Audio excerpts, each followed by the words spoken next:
it might be hard to understand, but dogs have feelings just like you and I do. To understand how to properly care for your dog, you need to first understand the basic needs of the dog.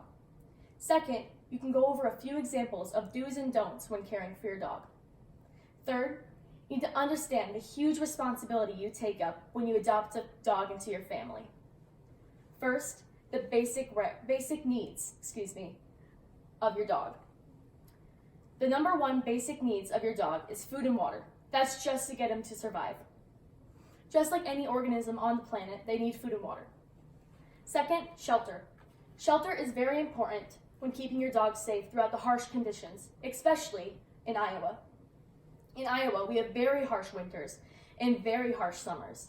If you leave your dog outside in any of those conditions, they can either freeze or overheat, which can ultimately lead to death. It's also important to keep them inside because there's prey outside during the nighttime, which can kill your dog ultimately. Third of all, your dog needs love.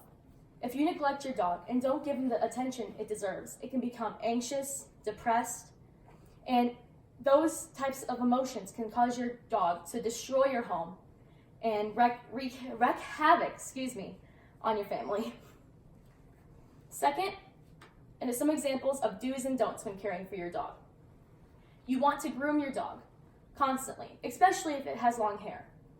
Diseases can get caught in the fur of your dog and cause your dog to become sick. What you don't want to do is neglect your dog. As I mentioned before, they can become depressed and anxious.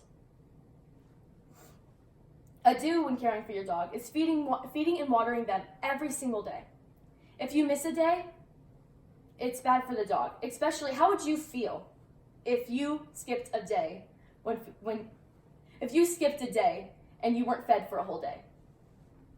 Third, we're going to be talking about the huge responsibility you take up when you adopt a dog.